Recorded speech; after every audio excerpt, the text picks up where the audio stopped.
Anyayahan ko po ang lahat na tumayo sa ating pong pananalangin sa umagang ito. Hallelujah. Thank you, Lord.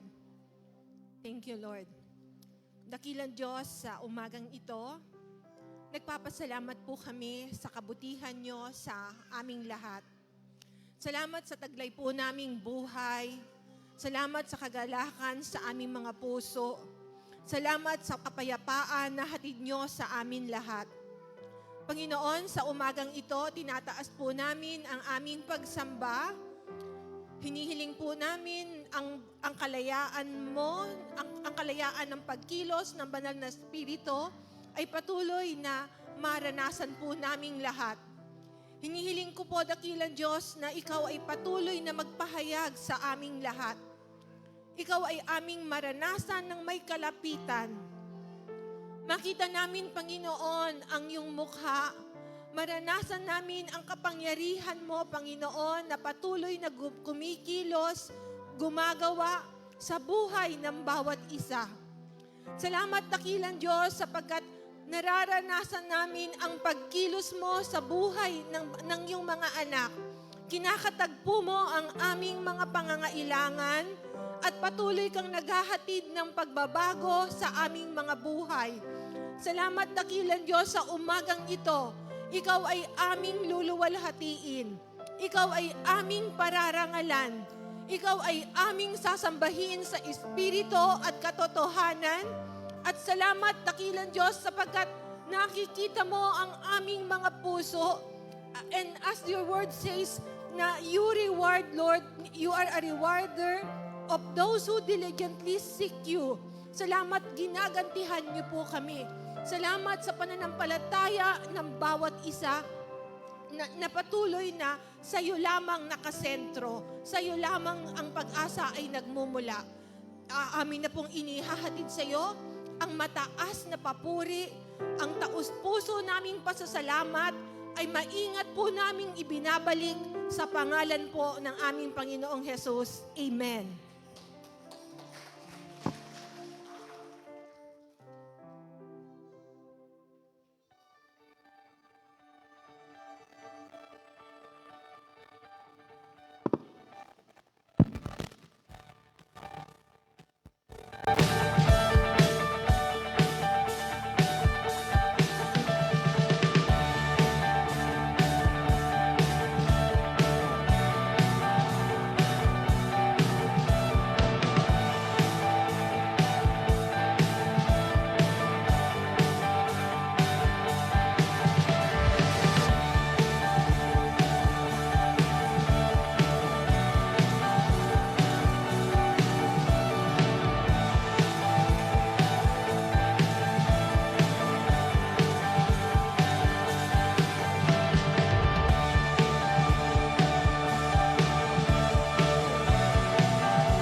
Amen. Hallelujah sa lahat po ng mga naniniwala sa ating Panginoong Hesukristo. Sumigaw po ng hallelujah.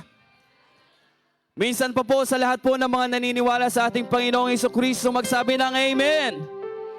Amen. Pakisabi nga po sa inyong katabi, naniniwala ka ba kay Hesukristo? Do you believe in Jesus? Kung sinabi niya oo, let's worship together our Lord and Savior. Amen. Hallelujah. Let's praise the Lord.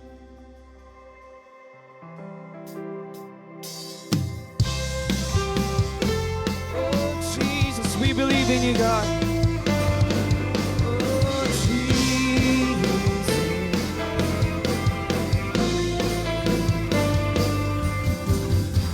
I believe there is one salvation, one doorway that leads to life, one redemption, one confession.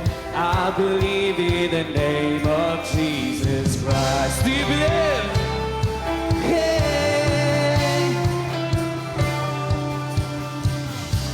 I believe in the crucifixion. By his blood I have been set free.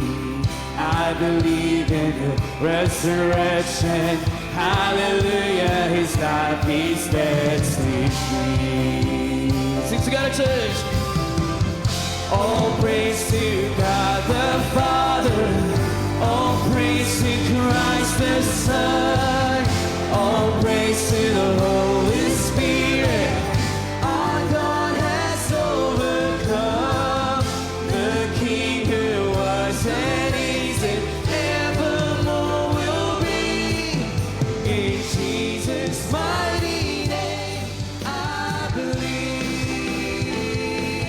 Amen. Oh, Jesus. Once again, I believe in one salvation. I believe there is one salvation, one way that leads to life, one redemption, one confession. I believe in the name of Jesus Christ. Amen.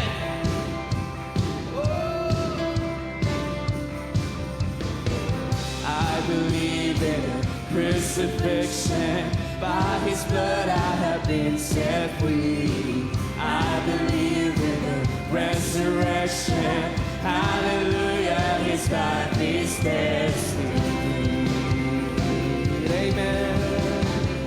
All praise to God the Father. All praise to Christ the Son. All praise to the Holy Spirit. Our God has overcome. The King who was and is and evermore will be. In Jesus' mighty name, I believe. Amen.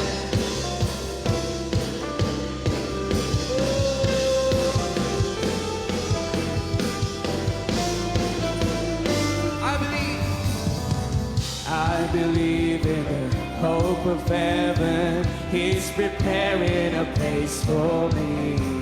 Far beyond what hearts imagine is I've heard or eyes have seen. I believe that a day is coming. He's returning to claim his bride. Light the altar, keep it burning. See the Lamb who rose her roaring lion.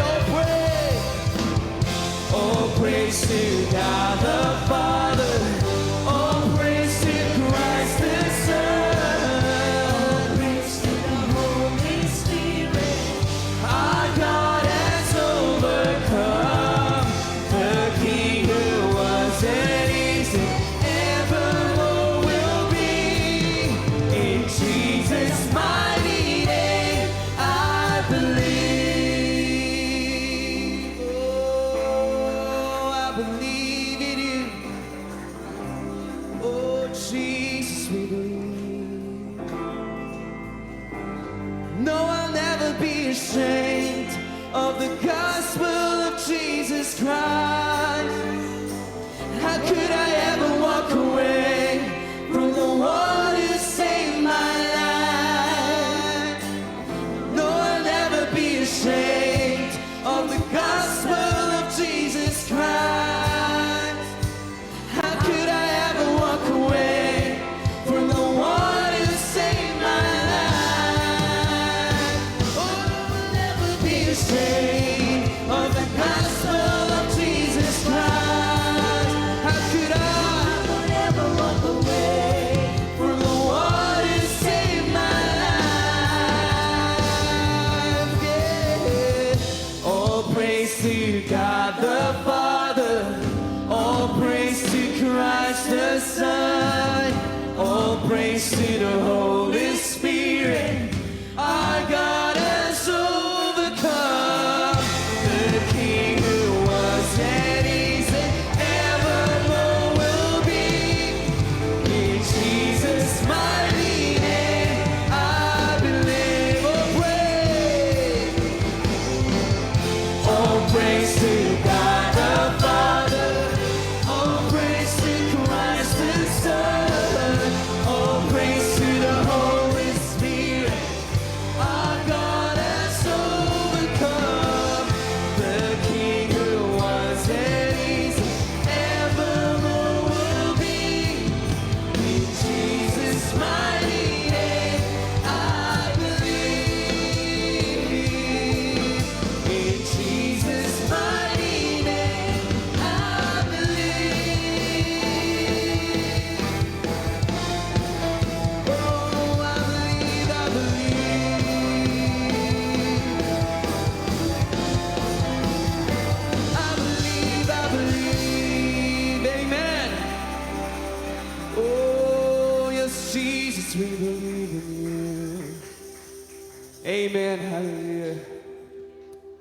us continue to worship the Lord. Oh Jesus, we just want to worship you, Lord God, this morning. Lord, we fill this place with your presence, oh God. Oh Jesus, we praise you, Jesus.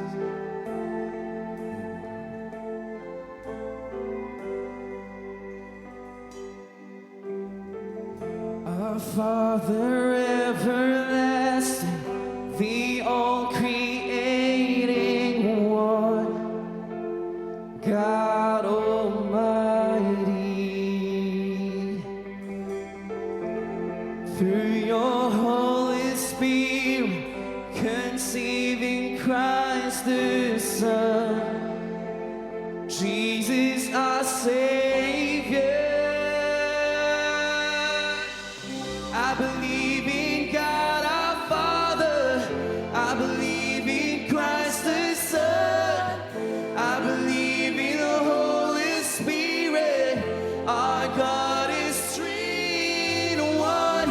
I believe in the resurrection, that we will rise again, for I believe in the name of Jesus.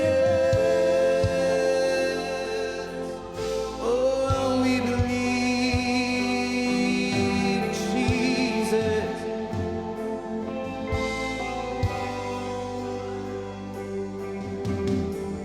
Our judge and our defender, suffered and crucified. Forgiveness is in you. Oh, descended into darkness, heroes in glorious light, forever seated high.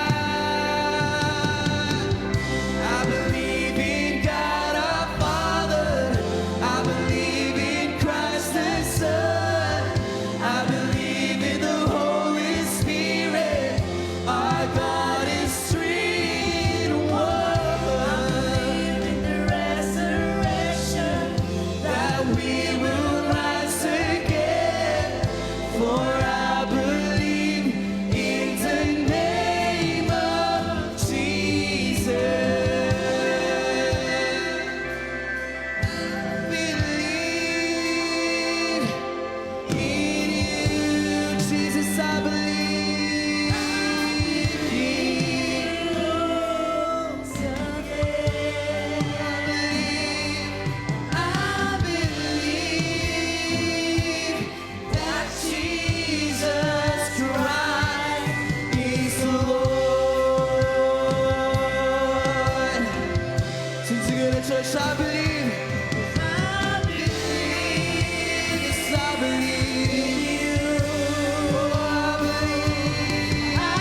I believe in life eternal.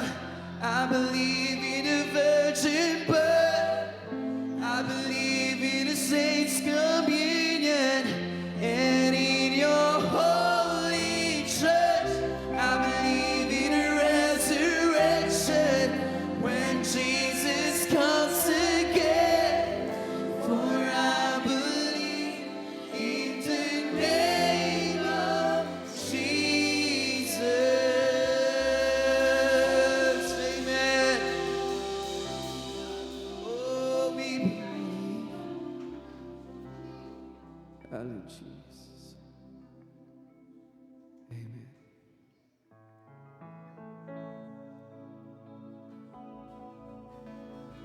Hallelujah, Jesus.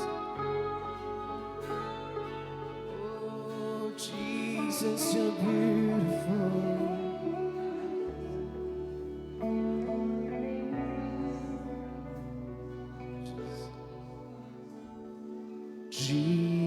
Jesus, beautiful Savior, God of all majesty, risen King, Lamb of God, holy and righteous, blessed Redeemer, bright morning star. All the heavens, all the heavens shout your praise. All creation bows to worship you. How wonderful, how beautiful,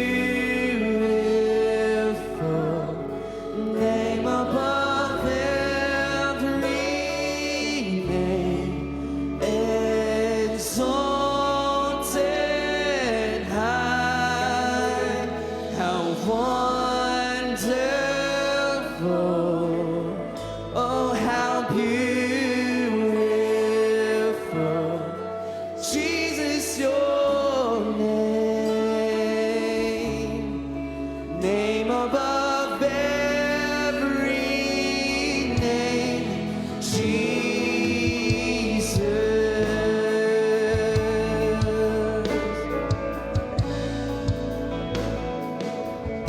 Jesus, Jesus, beautiful Savior, God of all majesty, risen King, Lamb of God, holy and righteous,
Jesus, I love you.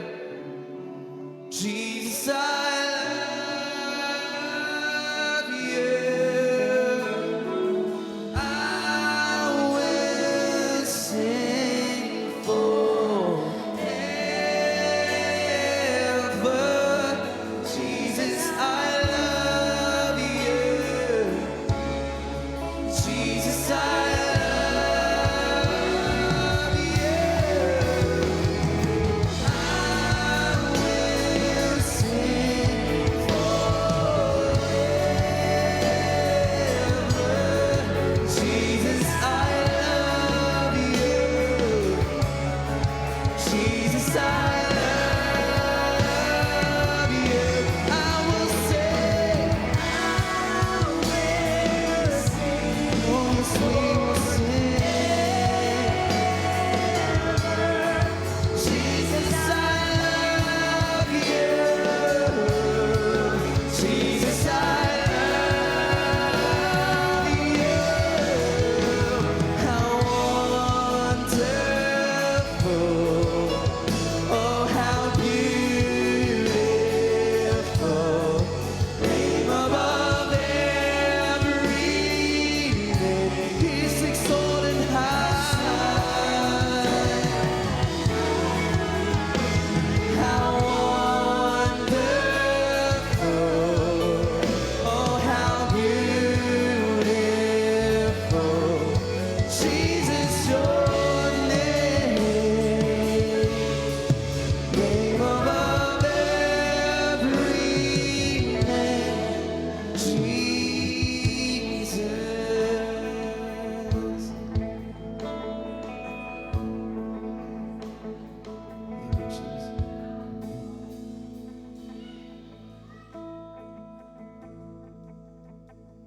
Oh, glory to your name.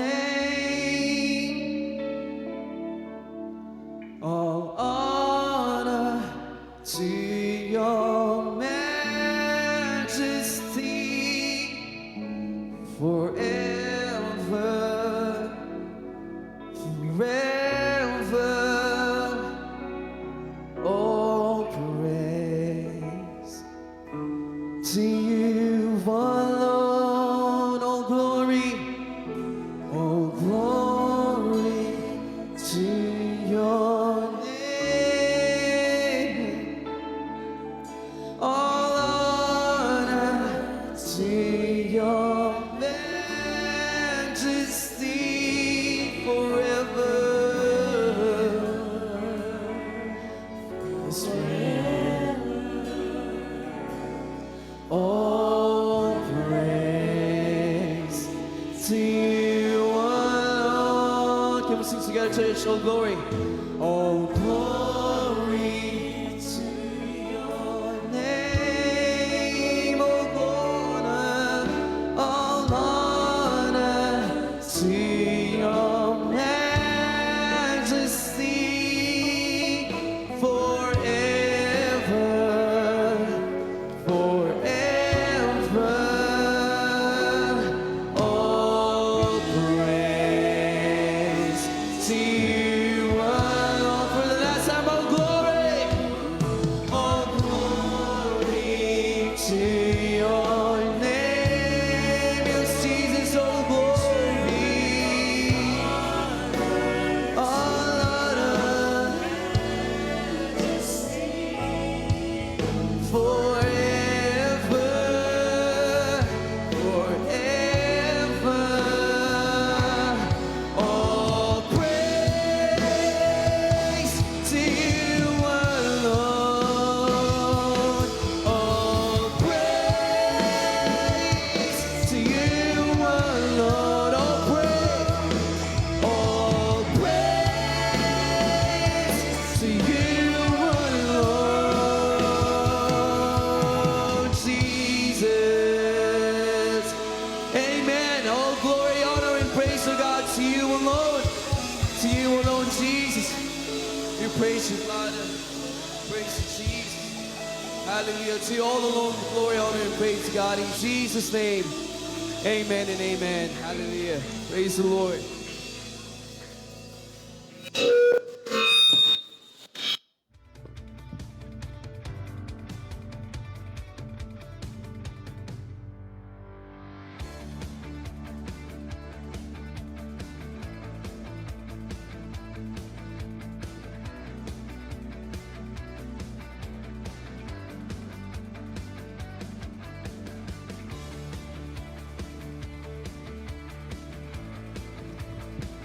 Patuloy po tayo sa pag-worship kay Lord sa pamamagitan ng pagbibigay. I just want to share po 3 types of tithing sa Bible. Makikita po natin ito. Una, covenant tithing. Ang ibig sabihin po ng covenant tithing, yung Israelites, inutusan ni God na magbigay ng ilang percent po, sabi sa Bible? 10%. Utos po ito ni Lord sa mga Israelites. Ang tawag dito ay covenant tithing.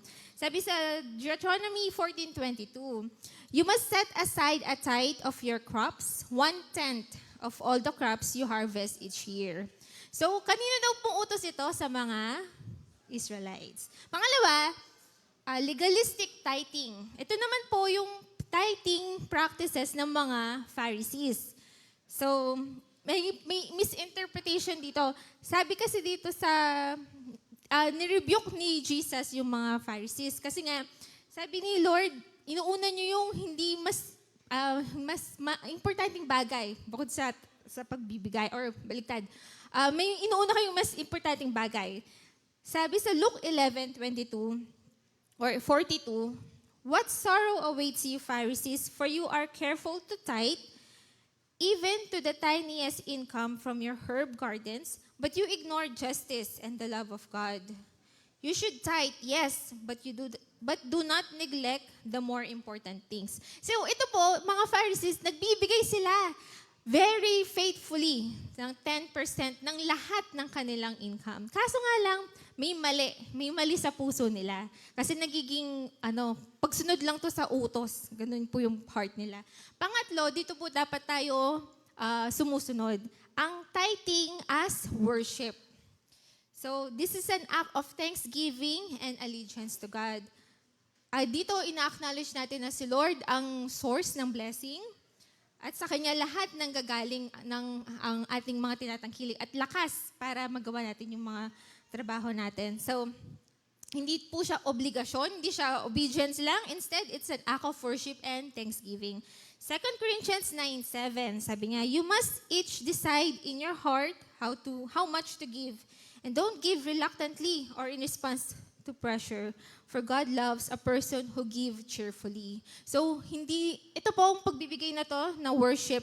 We can give more than the 10%. We can give more sa utos sa Old Testament kasi it's a worship.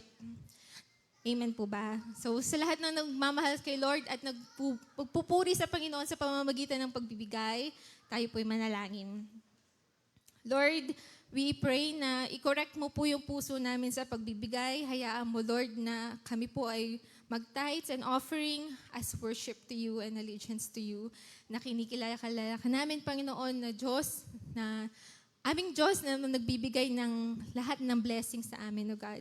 Hayaan mo, Lord, na ang bawat isa ay matuto na magbigay, magpuri, at sumamba sa inyo, Panginoon, sa pamamagitan ng pagbibigay. Pagpalain mo, Lord, ang mga anak mo na nagtatapat sa inyo at naniniwala kami, Lord, na ikaw ang magbabalik ng blessings, ng lakas, ng love, joy, peace, at ng blessing, God, na amin na tinatanggap. Sa iyo lahat ng kapurihan, Panginoon, at kapasalamatan. In Jesus' name we pray. Amen.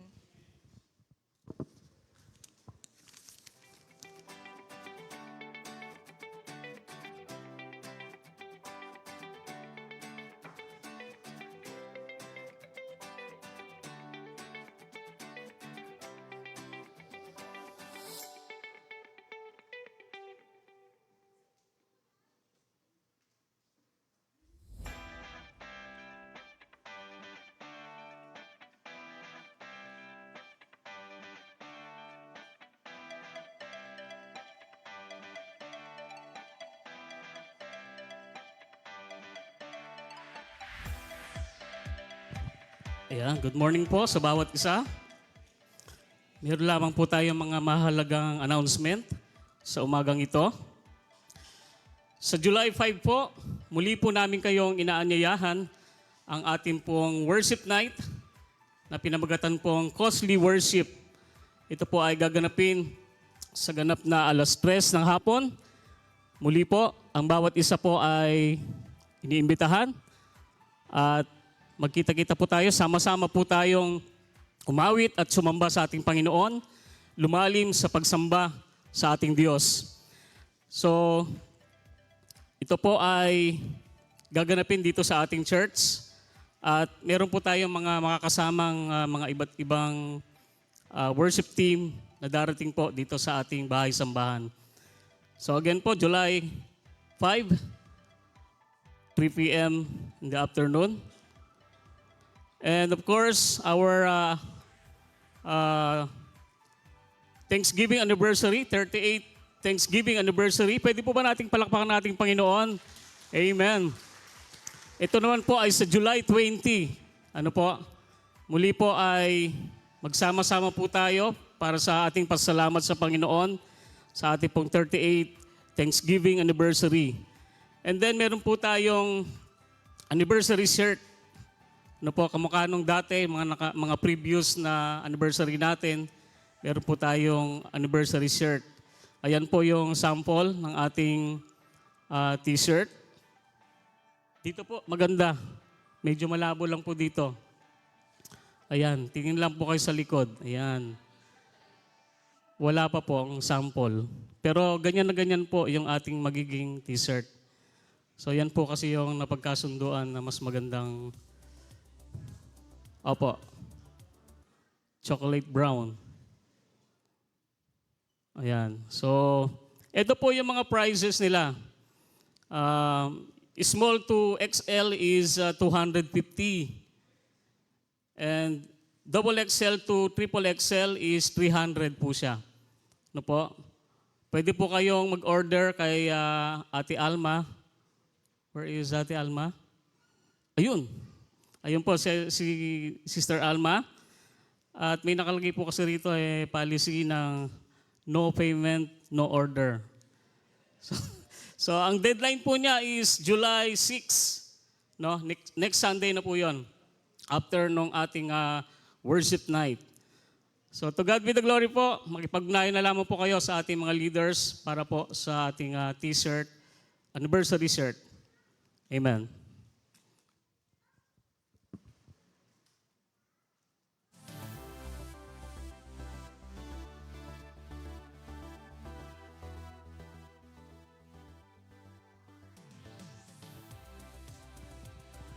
Blessed morning po sa bawat isa. And nandito po tayo sa New City Catechism as a reminder po sa atin kung saan pinapaalala po kung ano po yung pananampalataya natin, ano po yung paniniwala natin at ano po yung mga tinatayuan natin. And nasa question 26 na po tayo. Ayan, samahan niyo po akong magbasa. Ano pa ang tinubos ni Kristo doon sa kanyang pagkamatay? At ang pinaniniwalaan po natin, ang kamatayan ni Kristo ang siyang naging pasimula ng katubusan at pagpapanibago ng bawat nilalang na nahulog sa kasalanan at sa pamamagitan ng kanyang makapangyarihang salita. Ang text po natin, supporting verse from Colossus 1:19-20. Ay pinasusunod niya ang lahat ng mga nilikha para sa kanyang kaluwalhatian at sa ikabubuti ng lahat ng mga nilalang. Ayun po. At sumunod naman po, bago po tayo dumako sa pakikinig, ay naanyayahan ko po ang bawat isa na tumayo bilang paggalang sa pagbasa ng salita ng Panginoon mula po sa Psalm 147.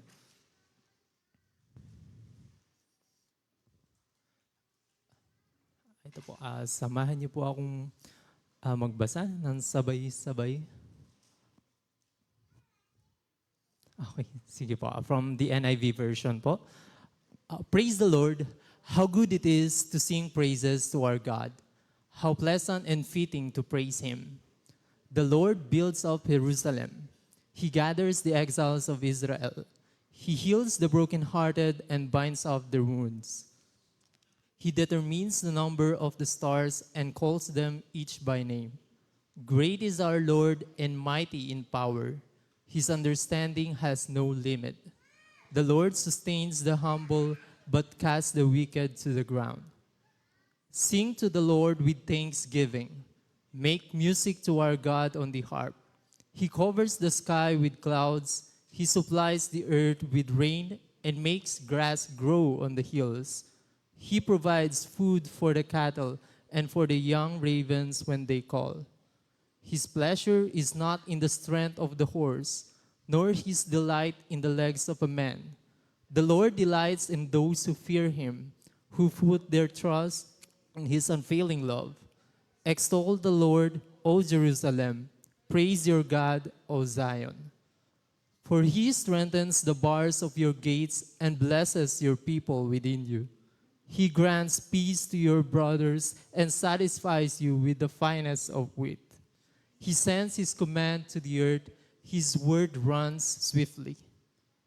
He spreads the snow like wool and scatters the frost like ashes.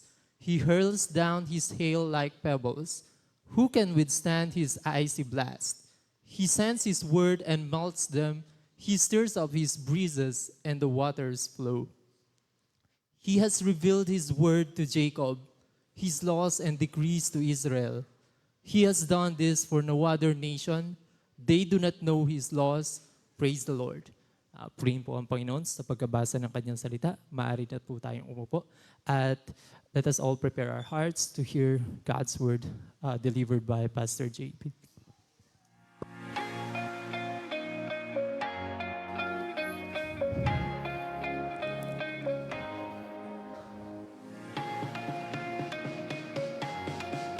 Magandang umaga po sa bawat isa. At hindi po ako miyembro ng impeachment court. Nasaan na po ba yung ano? Hindi ko lang nasaan ng latest eh. Akala ko kasi finish or not finish, pass your papers. Binalik, no? Hindi ko na po alam. Hindi rin po ako miyembro or manunulat ng La Solidaridad. But I'm here to preach God's Word on John chapter 2. So natapos na po natin yung chapter 1. And again, I will begin by reminding ourselves na ang dahilan po bakit isinulat ni John ang gospel na ito. No, kung maalala po ninyo, there are already 3 gospels, Matthew, Mark, and Luke.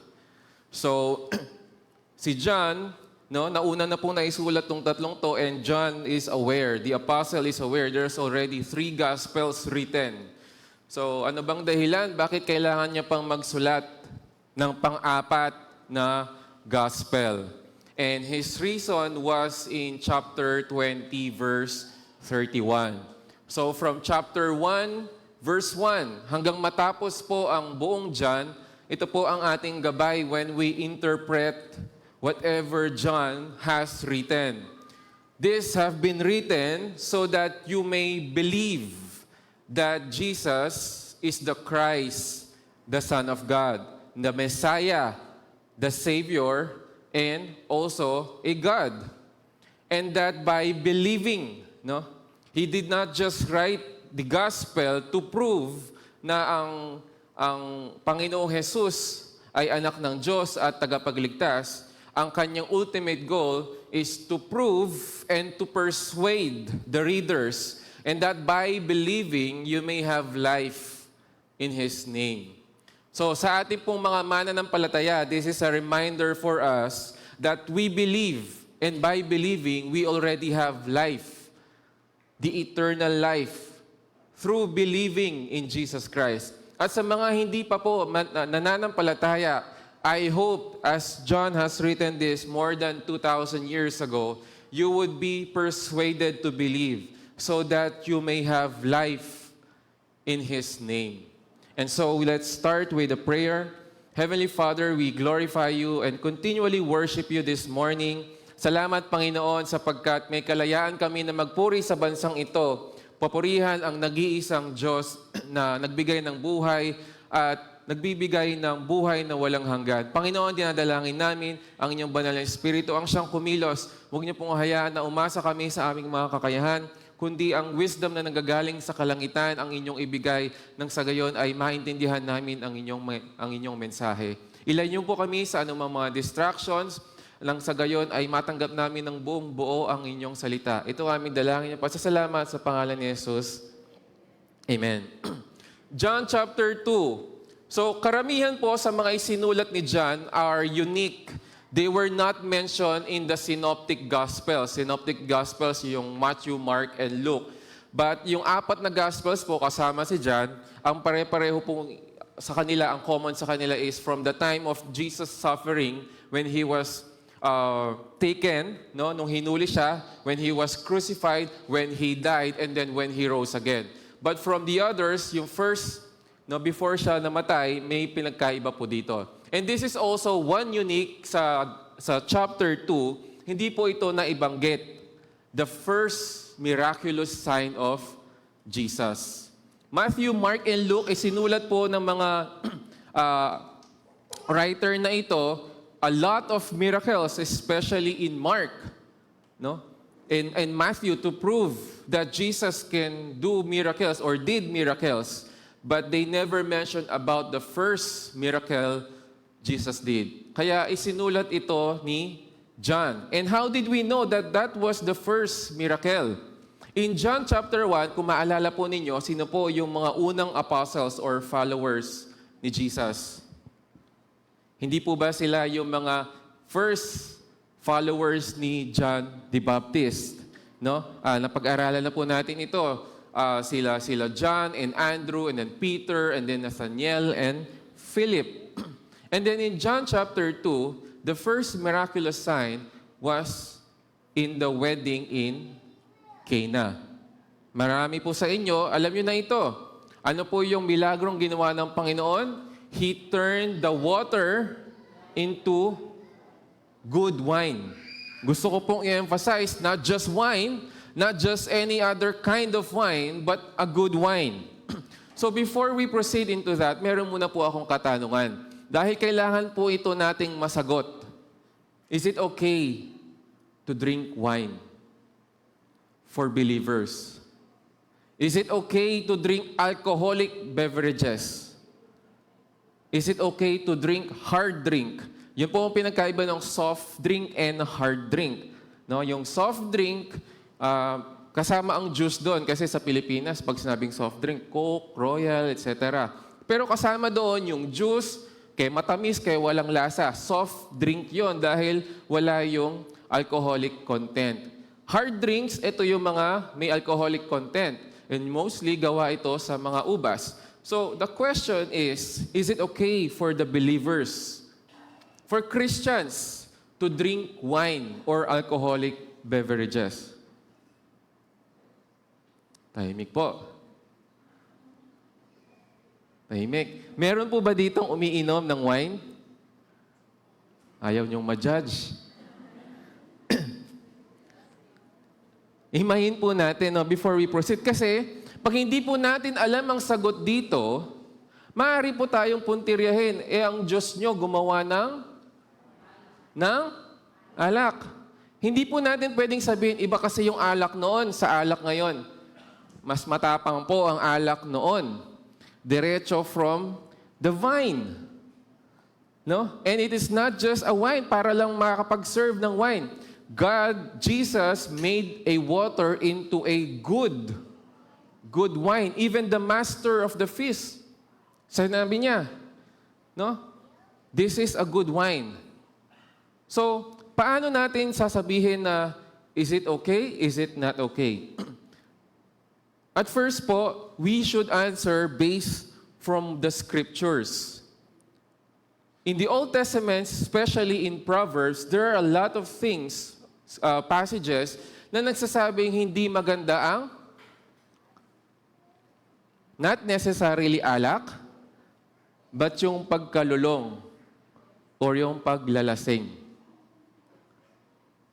Because even in the New Testament, when Paul and James, they said you should use wine bilang paggaling sa iyong sakit sa katawan. So the Bible does not say it is not okay. Wala po tayong makikitang just one verse na nagsabing bawal uminom ng alak.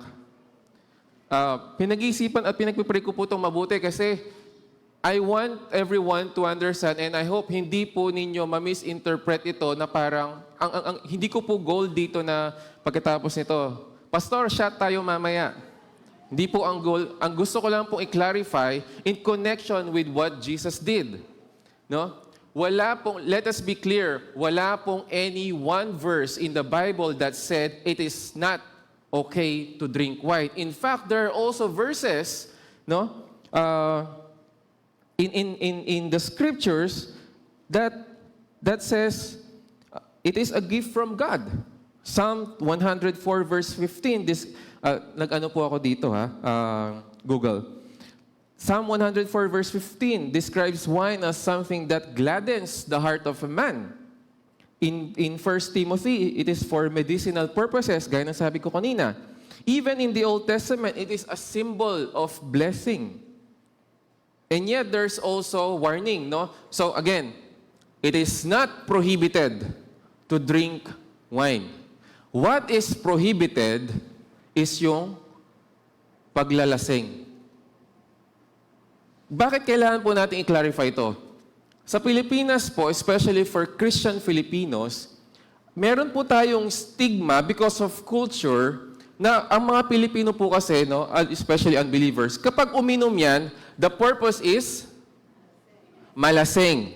Sa ibang bansa po, hindi po sila umiinom, Korea, saan yung mga K-poppers dyan, hindi sila umiinom ng soju para magpakalasing.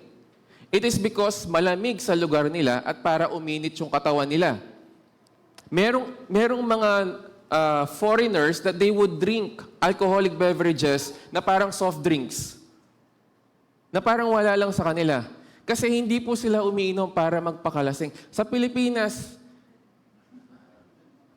alas 7, alas 10, nakalapag na yung mesa, tsaka yung mga upuan. Di ba? Tapos ang init-init. Sa Pilipinas ka lang din makakita na nagkakape, na tirik ang araw. So ibang ano naman po yun. So again, the culture in the Philippines is when they drink, no? It is to get drunk. Sa ibang bansa po, hindi. Not necessarily. So it is not prohibited. Now to be clear, kasi po, pag sinabi natin kasalanan yan, nagiging legalistic po tayo. Nagpapataw po tayo ng mga burden sa mga Kristiyano na wala namang sinabi ang Diyos. Hindi mo pwedeng usigin yung isang mananampalataya, kasalanan yan. Nakita kita. Actually, meron pong ibang churches, they do the communion with real wine. Siyempre, yung ano lang, shot glass. Shot glass ba tawag doon? So, nagiging legalistic yung iba na nagpapataw ng burden sa mga Kristiyano and they said, that's a sin. But it's not. It is not good to say it is a sin when God did not say it is a sin. Pero ang pinagbabawal po ng Bible is to get drunk. Now, nagiging subjective po yan, di ba? Pastor, di pa ako lasing. Di pa ako nagkakasala. You know yourself. Batanggenyo, mataas po ang alcohol tolerance niyan. Pati kape. No? Nasa kanila yung kapeng barako, tsaka yung, ano yung, tuba? Lambanog. Di ba? So, when we drink wine, it may be occasional and not for the purpose of getting drunk. It is not for the purpose of getting drunk. Again po, hindi ko goal dito na pagka-uwi nyo ng bahay, ay tatagay na kayo. No? That is not the goal here. It is to clarify, it is not a sin to drink wine. What is sin is to get drunk. And to end this, in the New Testament, binalaan po tayo ni Pablo. Kailangan ko pong balansehin ito. Ang sabi ni Pablo, hindi ko mo allowed, hindi ko mo pwede mong gawin, it is beneficial. Huwag mong gagawin. Sabi nga ni, kung ano nyo pong maniwala, sabi rin ni Doraemon kay Nobita, hindi porket kaya mong gawin, gagawin mo. Siguro nag-quote si Doraemon kay Paul, no? And also, sabi ni Pablo, kung may matitisod, na kapatid, because he may or she may be of a weaker faith, huwag mong gagawin. Huwag mong gagawin. Kung may matitisod doon sa gagawin mo, huwag mo nang gawin. Kasi pwedeng ikaw ay mas malalim ang pananampalataya and you know a lot of Bible verses. Hindi, di ka kasi nagbabasa ng Bible. Baby Christian ka pa eh. Huwag mo akong pakialaman. No, sabi ni Pablo, it was the apostle himself. Consider the weaker faith. Huwag mong hahayaan na yung gagawin mo ay makakatisod sa iba. So, this also involves a lot of other things. No? Tattoo. But I would not dwell on that. Tattoo, paninigarilyo, wala yan sa Bible. I mean, yung paninigarilyo, wala yan sa Bible. Yung sa tattoo, it is in the Old Testament. So, the bottom line of this, even if it is not prohibited, even if you have the freedom to do so, if it is not beneficial, huwag mo nang gawin. Kung may matitisod, huwag mong gagawin. Klaro po ba? Wala pong magbubukas ng tansan mamaya, ha? Or kukuha ng cork. And so, in John chapter 2, this was the first miraculous sign of Jesus. On verse 1, sabi, on the third day. On the third day, ano bang nangyari? Ang hilig po dito ni John na chronological yung kanyang pagsulat. Unlike po sa ibang mga Gospels, it is not necessarily chronological. Although it is a biography about Jesus, hindi po dahil pagkakasunod-sunod niya ay yun na rin yung pagkakasunod-sunod ng mga pangyayari. But with John, meron siyang sinusunod na timeline. Kaya anong sinabi niya on the third day? So ano ba yung first day? Pwede po nating balikan on John chapter 1 verse 29. The next day, John the Baptist saw Jesus. In John 1:35, the next day again, John the Baptist was standing with his 2 disciples. In John 1:43, the next day, Jesus decided to go to Galilee. And so this was in the third day, no, where they were in Cana in Galilee. So, and the mother of Jesus was there. Ulitin ko po, sabi ni John, on the third day, there was a wedding at Cana in Galilee, and the mother of Jesus was there. It may be na ang kasal na ito ay kamag-anak po nila or very close family friend. At when John said that the mother of Jesus was there, probably ang mas may connection ay yung nanay, si Mary, the mother of Jesus. Di ba ganun naman po sa atin? Kapag, lalo na sa probinsya, no? Hindi pwedeng hindi mo makonsider yung mga kamag-anak when you invite them. Kasi marami pong matampuhin. No? At hindi pwedeng 5 lang yung ninong o 6 yung ninong at ninang. Lahat ng kapatid ng nanay mo, ninang mo at ninong mo. Isang side pa lang yon. Wala pa yung side ng tatay mo. Wala pa yung sa side ng asawa mo. So, that is because communal ang mga Pilipino. And it's the same in the Israel. Because they're also in Asia, no? Ganon din yung sa kanila when they invite people. Ngayon po kasi yung uso na lang ay kung sino yung mga involved. Paano involved? Doon sa mga mag-asawa.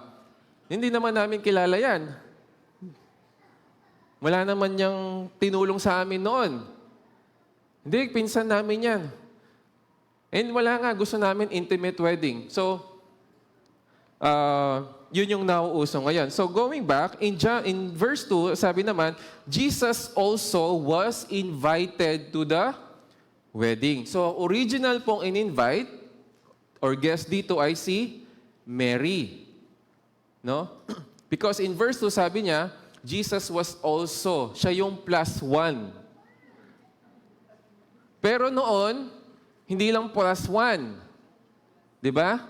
Yung plus 1, meron ding plus 2, plus 3, plus 4, plus 5. Bakit po? Kasi Jesus was also invited to the wedding with his disciples. So ilan to? What we can guess is probably 6. 4 to 6 disciples. But what we can be sure of is si John ay nandito. John the Beloved. And then in verse 3, ito na po, no? This is where the problem comes in. When the wine ran out, the mother of Jesus said to him, "They have no wine." Sinabi ni Maria kay Jesus, wala na silang alak. Ano po si Jesus dito? Isa po ba siyang caterer? Siya po ba ay waiter? Siya po ay plus 1. Di ba? Plus 1. They have no more wine, sabi ni Mary. At ano pong sagot ni Jesus? Verse 4. Woman, what does this have to do with me? My hour has not yet come. Let's first interpret. Bakit po tinawag ni Jesus na woman si Mary? Clearly, nanay niya ito. Kasi John did not even say Mary. He said the mother of Jesus. Subukan niyo pong tawagin ang nanay niyong babae. Subukan niyo, mamaya. Nak, pakihugas yung pinggan. Babae, anong kinalaman ko dyan? Subukan mo. Kung hindi ka, dahil wala ako sinabing i-practice niyo yun. Now, we must understand, bakit woman ang tinawag ni Jesus? Before, akala ko po it's because ganun yung kultura ng mga Hudyo. Na ang tawag sa mga nanay nila, out of respect, is woman. But no. Ang sabi sa New English Translation,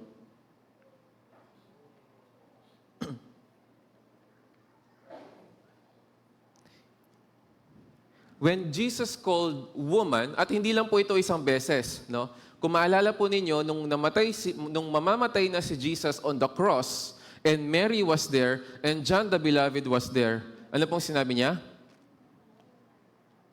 Woman, behold your son. And then sabi niya kay John the Beloved, behold your mother. So, hindi lang po ito yung unang beses na tinawag niya si Maria na woman. And that also clarifies, no, na ang Panginoong Jesus clearly also respects and practices their culture. He respected his mother and they practiced their culture. Kasi po, hindi kung napansin niyo po, hindi na nabanggit si Joseph.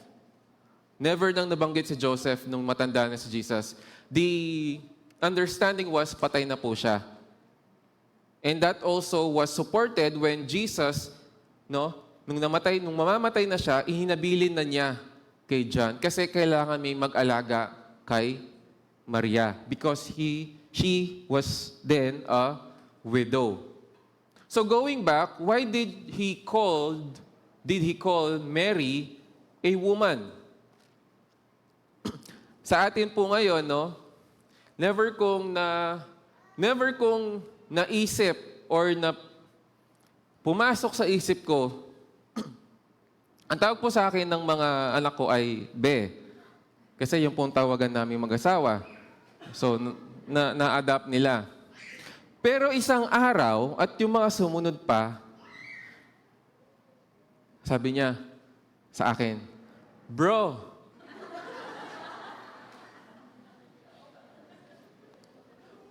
what are you doing? Hindi nga bro.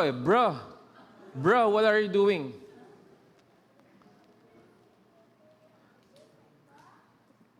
Gen Alpha, ganun na po sila. Kasi yun yung napapanood nila eh. So, syempre, kinurag din namin sila. Pero minsan, tinatawag ko na rin siyang bro. Bro, where are you? No? But when Jesus called his mother woman, it is a start or beginning where Jesus was establishing himself now with a new relationship with his mother. Hindi na nanay ang tawag niya. Tandaan po natin, 30 years old na dito si Jesus. And he was establishing himself to be the Son of Man. It was also, I'm reading from the explanation sa New English Translation. This is also suggested, it probably indicates that a new relationship existed between Jesus and his mother once he had embarked on his public ministry. Tandaan niyo po, naalala niyo po ba, noong nasa labas si Jesus, he was teaching, and then may mga followers. Sabi nila, your family, your mother, and your siblings are here. Ano pong sabi ng Panginoon? Ang mga kapatid ko, ang nanay ko ay yung mga sumusunod sa Diyos. So, Jesus was sort of, medyo nilalayo niya yung relationship na mother and son between them, biologically and spiritually. It doesn't mean na hindi niya po nire-respeto. But Jesus is now, parating na ang kanyang oras dito where he has to present himself as the Son of Man. So he was no longer or primarily only her son, but the Son of Man. Kaya woman. And again, hindi po out of disrespect, but still out of respect. At to support that is when Jesus was about to die, hinihabilin niya po si Maria kay John the Beloved. So, woman, what does this have to do with me? Sa Tagalog, anong kinalaman ko dyan? Tama naman po, di ba? +1 siya. Hindi siya caterer. Hindi siya waiter. Guest siya. Tapos, sinabihan siya ng nanay niya, wala nang alak. And again, this was the first miracle of Jesus. Ano kaya nasa isip ni Maria? Na kayang gumawa ng milagro ni Jesus? Maybe. Pero never niya pa pong ginawa yon. This was the first. Or maybe, gusto niya na si Jesus ang gumawa ng paraan. Maghanap siya. Tulungan niya yung mga caterer noon.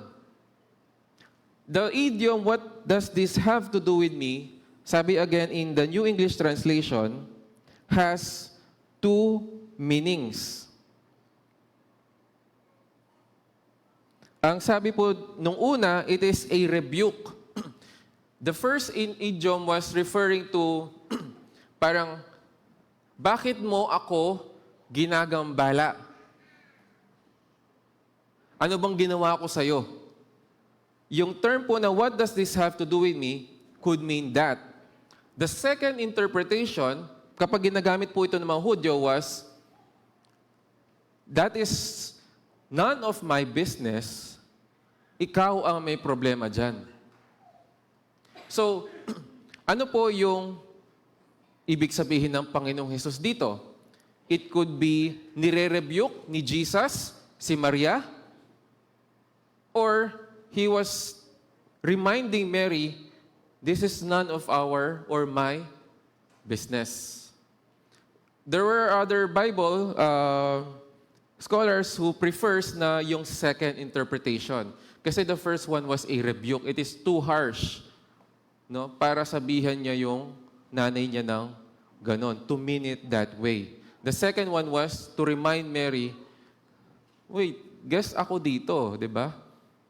Inimbitahan lang ako dito. Paano gagawin ko? So, this is none of our business. And then second, ang sabi ng Panginoong Jesus, my hour has not yet come. Anong oras po ang tinutukoy ng Panginoong Jesus dito? There were many times na ang Panginoon, when He said, my hour has not yet come. For example, in John 7, verse 30, so they were seeking to arrest Him, but no one laid a hand on Him, because His hour had not yet come. In John 8:20, these words He spoke in the treasury as He taught in the temple, but no one arrested Him, because His hour had not yet come. In John 13, verse 1, now before the feast of the Passover, when Jesus knew that His hour had come to depart out of His world to the Father. So, when Jesus said, my hour, ano yung hour na yun? It refers to the time that Jesus would start to experience and face His suffering, His crucifixion, His death, His resurrection, and His ascension. When Jesus says about His hour, He says about His hour to be glorified. And so Jesus was telling His mother na, woman, it is not yet time. Paano pong it is not yet time? Because Jesus had to do a miracle wherein God would show that He has power. Ulitin ko po, or let me rephrase that. Ang Panginoong Jesus po ay may sinusunod na timeline. At nabanggit ko na po ito before. Bakit po si Jesus, nung bumaba sa lupa, kailangan maging baby? Kailangan ipanganak na baby. Bakit hindi na lang po siya bumaba sa lupa na isang ganap na tao na matured na tao na, at mamatay sa krus ng Kalbaryo?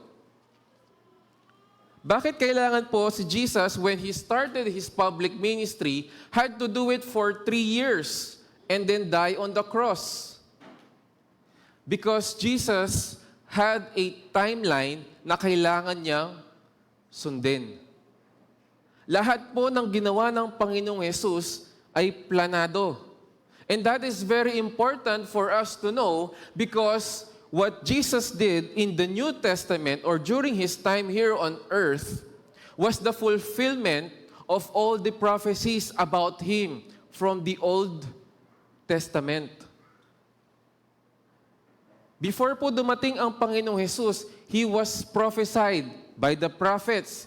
He was prophesied and announced by God Himself kay Eve, behold, from your seed will come who will defeat the serpent. Until the time of Malachi, there was a prophecy or prophecies about the coming Messiah. And He had to fulfill all of those prophecies to prove na hindi po siya nagpapanggap na Messiah. To prove that His coming on earth was planned and guided by God and fulfilled by Jesus. Ito po yung mga minsan nawawala sa pag-aaral natin sa salita ng Diyos, because we think that we just have to believe and then okay na. Church, the faith of Christianity is historical and factual. Hindi po siya base sa kwento-kwento, hindi po siya base sa kagandahan lang ng loob ng mga tao, hindi po siya base sa sakripisyo lang ng mga martir. Jesus was a historical person who lived here on earth. So may aspeto po sa ating pag-aaral, sa ating pananampalataya na kailangan nating maintindihan na yung tinuturo sa atin ay katotohanan, ay totoong nangyari. Dahil marami pong mga relihiyon, all other religions, aside from Christianity and Judaism, are based on false information. Dahil kung hindi po totoo yung mga pangyayari yon, kaya sabi ni Pablo, kung hindi totoong nabuhay si Jesus, hindi siya totoong namatay, hindi siya totoong nabuhay muli, tayo pong mga mananampalataya ang pinaka-kawawa. Dahil naniniwala tayo sa kasinungalingan. Ang pagtuturo po ng isang pastor, it is not just an encouragement to strengthen your heart. It is not just a persuasion to prove that Christianity is true. Ang mga pastor po, ang mga guro po, ay naglalaganap ng salita ng Panginoon because it is true and because this is the only truth that you need to know. Kaya nga po si John, the beloved, he said his purpose, these were written so that you may believe. He had to prove first that Jesus was the Christ, the Messiah, the Son of God, and to persuade. Okay, we have these facts. Now I have to persuade you to believe this. My hour has not yet come. In verse 5, his mother said to the servants, do whatever he tells you. Kung kayo po yung servant, no? Although later on, more on that. Kung kayo po yung servant, makikinig po kayo kay Jesus? Sabi niya kasi, do whatever he tells you. Sino pong nagki-cater, nag-work sa isang catering services?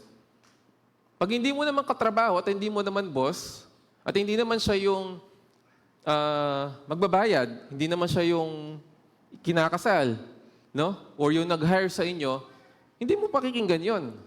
Di ba nga, minsan may mga kasal na may mga bisita na di pa nga oras para kumain. Gusto nang kumain? Ano pong gagawin ng waiter? Your hour has not yet come. Di pa oras. Di ba? Tapos aawahin pa yung waiter. Gutom na ako. Tapos, gagawa pa ng eksena.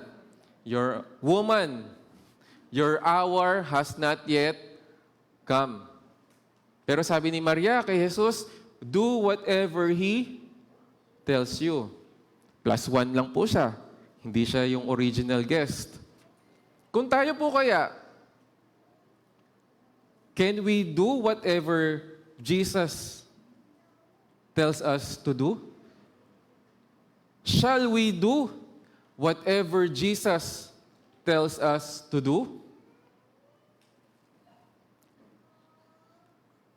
Yes po ba? Nahirapan kayong sumagot.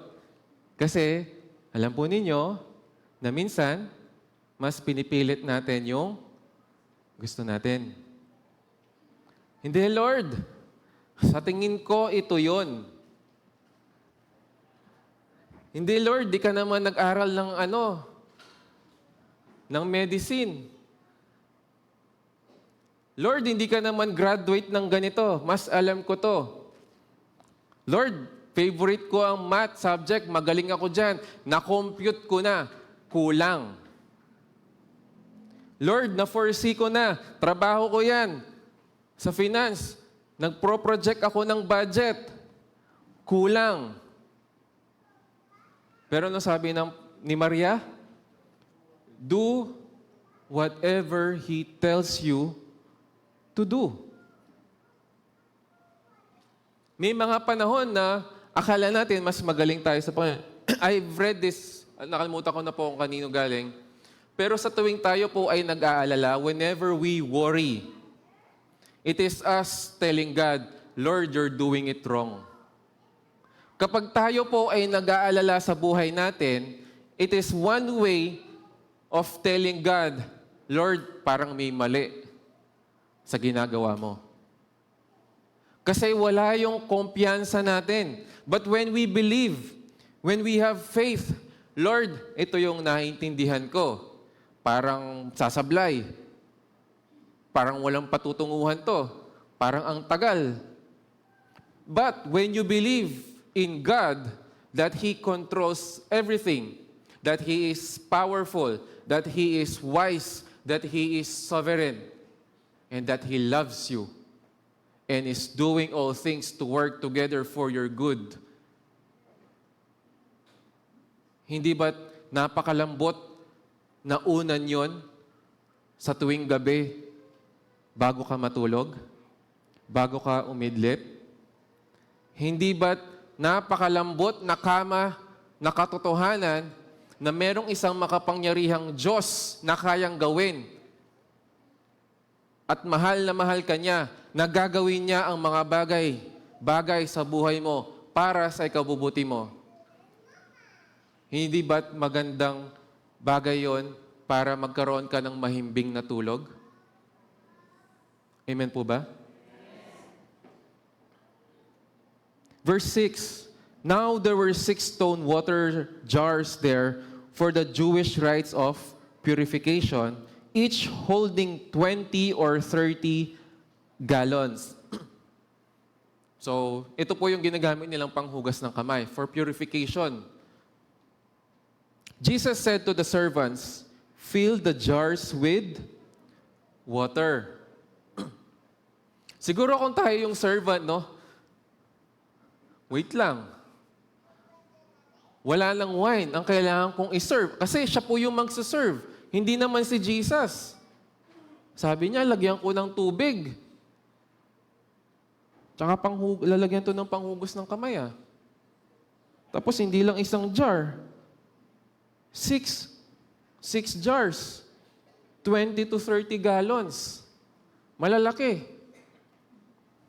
Pwede niya siguro, sige, lalagyan ko tubig, pero Jesus, ikaw mag-serve ba? Pero, sumunod pa rin po siya. And they filled them up to the brim. Hanggang dun sa dulo, sa pinakataas. And He said to them, now, draw some out and take it to the master of the feast. So they took it.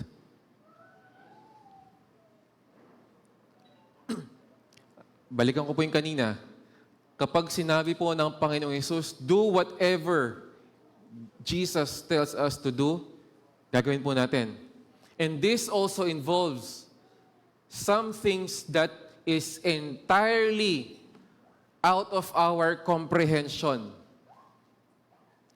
May mga bagay po na gusto ng Panginoon na ito ang gawin natin. Pero sa isip-isip natin, Lord, mukhang papalyay ang plano mo. Hindi kita gets bakit ito yung gusto mong gawin ko. Shall we do whatever He tells us to do, or shall we ask Jesus, Lord, baka pwede mong baguhin ng konti. Baka merong kang powdered alcohol dyan, haluan natin sa tubig. O kaya baka merong kang tang. Kung wala ng wine, juice na lang. Di naman siguro magagalit yung mga bisita. Pinuno ng tubig, ang sabi ng Panginoong Hesus, you go. Give it. Bring it to the master of the feast. In verse 9, so siguro, no? Dito po perspective natin yung sa servant. Kinakabahan na siguro siya. Although hindi nabanggit dito because that was just it. When the master of the feast tasted the water, now become wine. So, hindi po nila alam nung mga servants na wine na yung nilagay nila, naging wine na yung tubig. Hindi po nila natikman. Hindi nila sinubukan. Okay kaya to? Pero yung tubig, suddenly, no? Now become wine, and did not know where it came from. Kasi hindi naman siya yung naglagay ng tubig. Though the servants who had drawn the water knew, the master of the feast called the bridegroom. So, kung ikaw siguro yung servants, kung kayo yun, tapos pinatawag yung groom. Kabang-kaba ka na. And said to him, everyone serves the good wine first, and when people have drunk freely, then the poor wine. But you have kept the good wine until now. Hindi ko po alam sa atin, no? Because kasi nga, yung mga wine ngayon, bote-bote. So same yung quality. Di ba? But in their times, una munang ibibigay yung masarap. Sa Kapampangan, hindi po. Itatago yung pinakamasarap na ulam. Sino dito yung pag may handaan yung sisig last na ilalabas? Di ba? Hindi, sa mga special guests natin yan, sa mga special na bisita, ikaw kapitbahay ka lang. Lagi ka namang nakikikain dito. Di ba? Nakatabi yung sisig. O kaya yung kung ano pang mga putahing masasarap. Sa kanila, you serve the best agad. And then, they would understand, yung mga bisita, part of their culture na pababa ng pababa yung quality. I mean, it is not the best. It is not the same quality as best as the first served food or wine. And so, but you have kept the good wine until now. May iba po nag-i-interpret dito, ang sabi nila, hindi naman naging wine yung water. Lasing lang kasi yung mga yan. Totoo po ba yon? Pag lasing ka na, hindi mo na alam kung alak pa rin ininom mo, hindi. Walang gustong sumagot. Hindi siguro. Hindi, di ba? Alam mo pa rin. Kahit yung mga lasing, sasabi lang, hindi ko alam yung nangyari. Hindi po totoo yon. Alam nila yung nangyayari, hindi lang nila makontrol. Kasi nga, lulong sila sa alak. Kaya ang sabi ni Pablo, do not be drunk with wine, but be drunk with the Holy Spirit. Kaya ang sabi rin ni Pablo kay Timothy, pagpipili ka ng mga pastors and deacons, huwag mong pipiliin yung mga mahilig sa pag-iinom. Kasi kailangan sober-minded, kailangan yung isip mo. Laging stable. Kasi pag lasing ka, di ba? Suray-suray ka, kaya nga bawal mag-drive kapag lasing. Kasi hindi mo makontrol, pero alam mo yung nangyayari. Alam mo. Huwag na tayong maglokohan. So dito, hindi rin totoo yung, kasi lasing sila, kaya di nila alam na tubig lang yon. Hindi po. Totoong wine kasi sinabi dito, sinabi ni John, the water is now wine. And the master of the feast confirmed that it is a good wine. And one thing na ginawa po ng Panginoon dito, when God does something, He does it excellently. Sa tuwing may gagawin po ang Panginoon, He would always give His best. Bakit po? Sabi ng nanay niya, wala nang wine. Sabi ng Panginoong Hesus, anong kinalaman ko dyan? Hindi ko pa oras. Pwede kasing, di ba may mga anak dito, pag inutusan, nagbigat-bigat ng katawan, nagmamaktol. Di ba may ganon? Masabi lang na nagwalis, pero di naman maayos. Pero ang Panginoon po hindi. He did not just serve a wine. He made the water into a good wine. And it is not just a good wine. Kasi ang sabi po ng master of the feast, it is the best wine. Mas masarap pa doon sa unang sinerve. It means, no, yung groom, ang alam niya, ito na yung best wine na isa-serve ko. May masasarap pa pala doon. The miracle was not just, it was from water into wine, but water into good wine. That even the groom that he has prepared Jesus outbested that wine.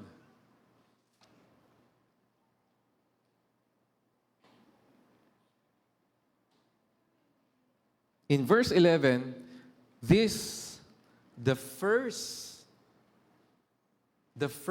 of his signs. John the Beloved attested this was the first miraculous sign Jesus did at Cana in Galilee and manifested his glory, and his disciples believed in him. So saksi rin po yung mga disciples on what Jesus did, hindi lang yung servant. They also witnessed that Jesus used a water that has become a good wine. I would want to emphasize what John said here, and manifested his glory.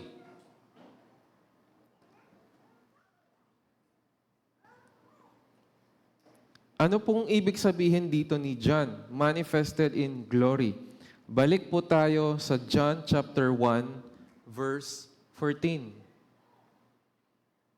And the Word became flesh and dwelt among us, and we have seen His glory, glory as of the only Son from the Father, full of grace and truth.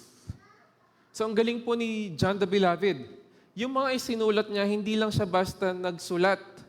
He would always refer to what he said previously. He would also connect it to what he would say in the succeeding chapters or verses. Nung una, sinabi niya, we have seen His glory. And so this was the first time they have seen the glory of Jesus when He turned the water into good wine. It is a reminder for us as well, church, when we witness miracles in our times, not just to be amazed by the miracle, but to see the glory of Jesus. When we witness miracles in our lives or in the lives of others, we should not just be amazed that God has done something good, that God has turned out what is bad, what is ordinary into best. We should see the glory of Jesus in that miracle. When Jesus did all the miracles in Matthew, Mark, Luke, and John, as they were mentioned,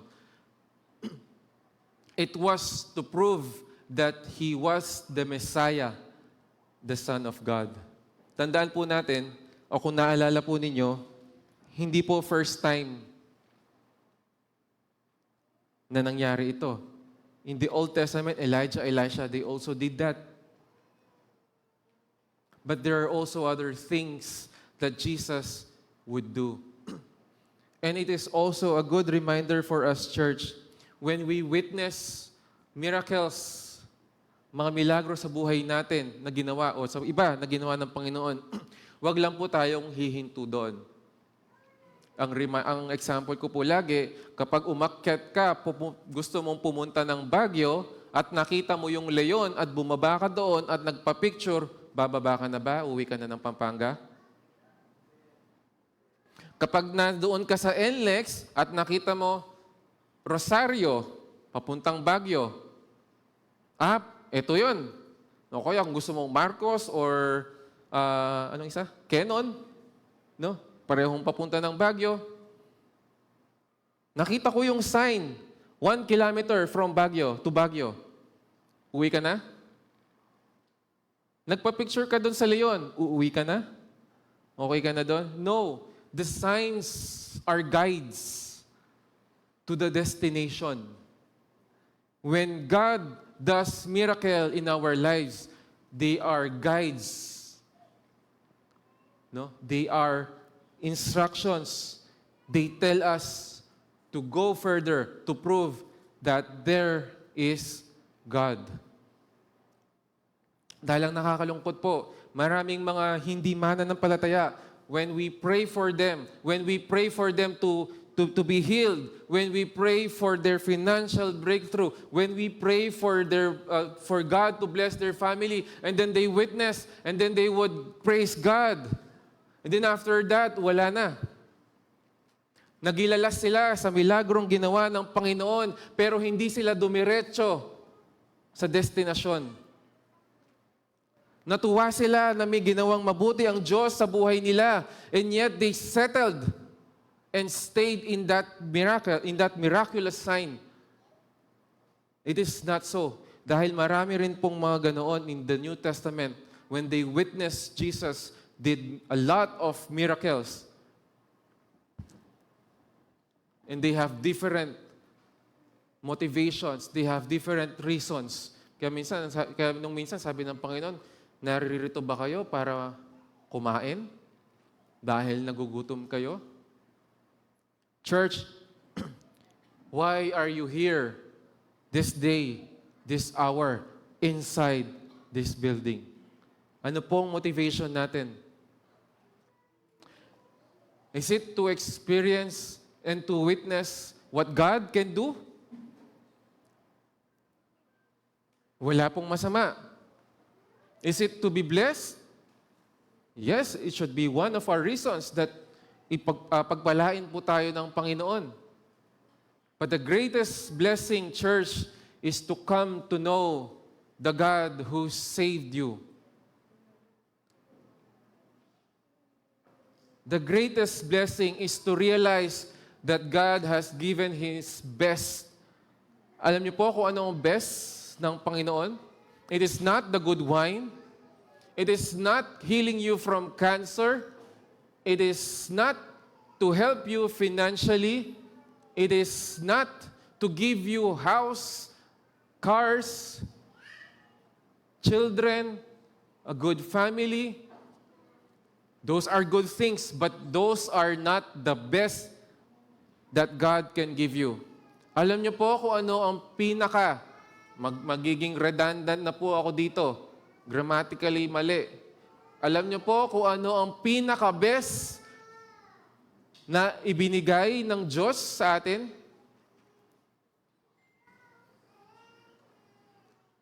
It is Jesus. Do you believe that, church? Jesus is the best person, the best blessing we can ever receive from God. Nothing more, nothing less. And dito po ako magtatapos. Do you know what is the greatest miracle God can do to you? If God's best is Jesus, what is the greatest miracle naman na pwedeng gawin ng Diyos sa'yo? Is it turning the water, ordinary water, into a good wine? The greatest miracle, church, is that He can change your life from being dead to sin, from being a sinner, from being a rebellious sinner in the sight of God, to a righteous person, perfect, holy, and blameless. Yun po ang pinakamagandang milagro na kayang gawin ng Diyos sa'yo. O ginawa ng Diyos sa'yo. At kung wala ka pa sa Panginoon, kapatid, kaibigan, iyon ang pinakamagandang pagbabago at pagpapala na kayang gawin ng Panginoon sa'yo. Ang baguhin niya ang buhay mo. Kung kaya nating paniwalaan that Jesus can turn an ordinary wine or ordinary water into good wine, bakit mahirap paniwalaan na kayang baguhin ng Diyos ang buhay ng isang tao? Sana po, wag nating isipin na yung mga pinagpa-pray natin o yung mga nakakasalamuhan natin o kahit yung kaaway mo, wag mo sanang iisipin, wala nang pag-asa yung taong yan. Please, wag po nating iisipin yon. Dahil una, hindi mo alam ang kanyang buhay. Hindi mo alam kung anong mangyayari sa kanya. At pangalawa, alam mo kung anong kayang gawin ng Diyos sa buhay niya. Kung ikaw nga binago ng Diyos, yung iba pa kaya? Kaya nga si Pablo, sabi niya, I'm the chiefest. No? Ako ang pinakamalala sa lahat ng mga makasalanan. I was a murderer, and yet God has appointed him as an apostle. Now, can we all stand and sing? And to all the believers right now that are discouraged because from time to time you were disobeying God, you were sinning against God, and yet you still believe. Church, I would want to encourage you. Binabago ka ng Panginoon araw-araw. Amen? Kaya ka bang baguhin ng Panginoon araw-araw? Naniniwala ka ba doon? At ang Diyos ang gumagawa nun? Kantahin po natin ang mga katotohanan ito.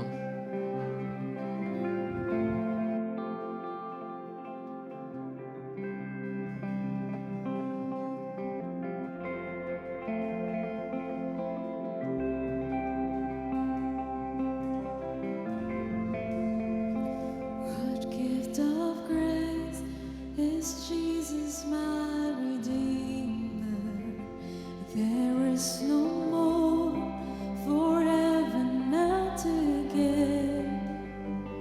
He is my joy, my righteousness and freedom, my steadfast love, my deep and boundless peace.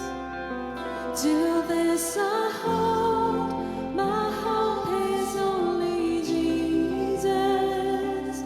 For my life is only bound to His. Oh, how strange and divine!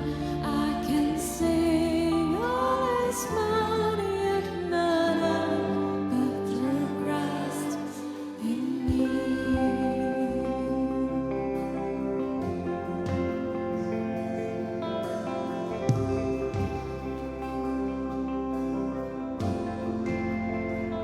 The night is dark, but I am not forsaken. The future self, the Savior, He will stay.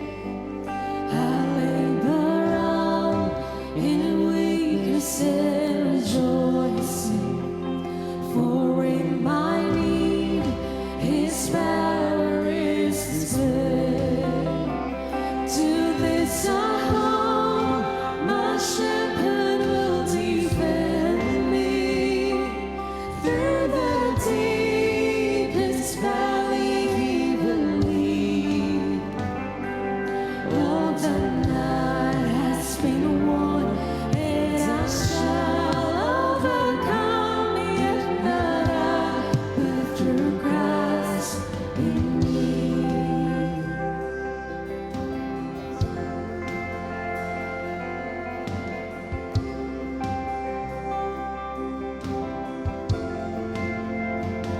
No fate I dread, I know I am forgiven. The future's sure, the price it has been paid.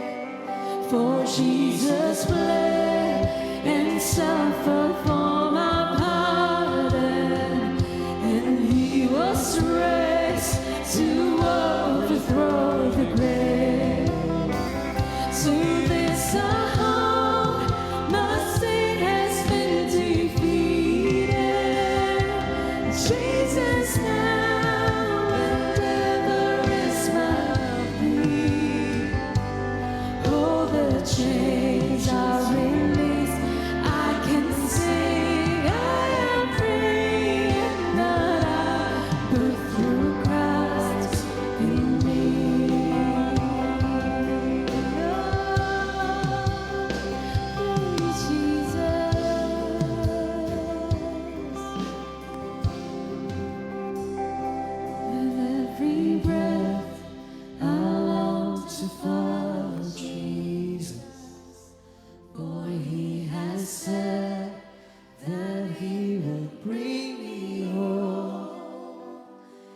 day by day, I know He will renew me until I stand with joy before the throne.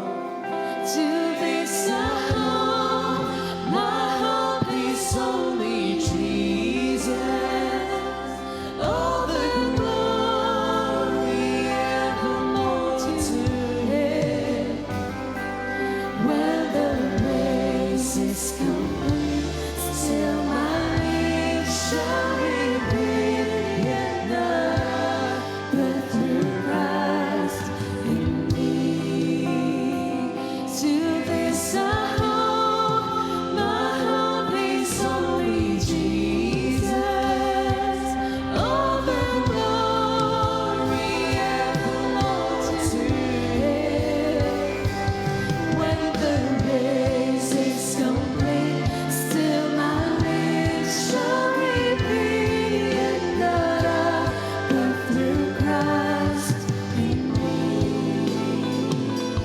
When the race is complete, still my lips shall repeat yet not I, but through Christ in me.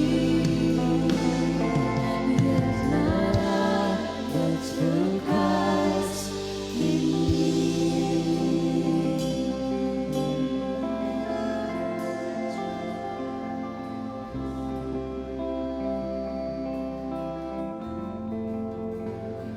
Let us all remain standing as we close in prayer. Heavenly Father, we glorify you and may continually worship you, ang nag-iisang Diyos na nagbigay ng buhay at buhay na walang hanggan sa amin. Panginoon, salamat sa inyong salita. Salamat sa gospel ni John. Salamat, Panginoon, sa kalakasan. Salamat, Panginoon, sa banal na Espiritu na nagbibigay ng kaliwanagan sa inyong mensahe. Panginoon, kami ay nananalangin na sa bawat araw ay gabayan niyo po kami, Panginoon. Patatagin niyo po kami, Panginoon. Malabanan namin ang mga tukso, malabanan namin ang mga kasalanan because we are fighting from victory, O God, that you have given us, O Lord. Panginoon, salamat sapagkat ang mga bagay na aming pinapaniwalaan ay hindi mga agam-agam, hindi mga katang-isip, kundi mga katotohanan na inyong ipinamalas at ipinapamalas sa bawat isa. Panginoon, dinadalangin namin na sa aming pansamantalang paghihiwalay, kayo ang siyang gumabay sa amin. Ikaw ang maging sentro ng aming buhay, Panginoon, at magsilbing ilaw at asin kami sa aming komunidad. And now, may the grace of the Lord Jesus Christ, the love of the Father, and the fellowship of the Holy Spirit be upon us. At ang lahat ng mananampalataya na may pananampalataya na naniniwala na araw-araw at patuloy siyang binabago ng Panginoon para sa kanyang ikabubuti and for the glory of God. Say amen.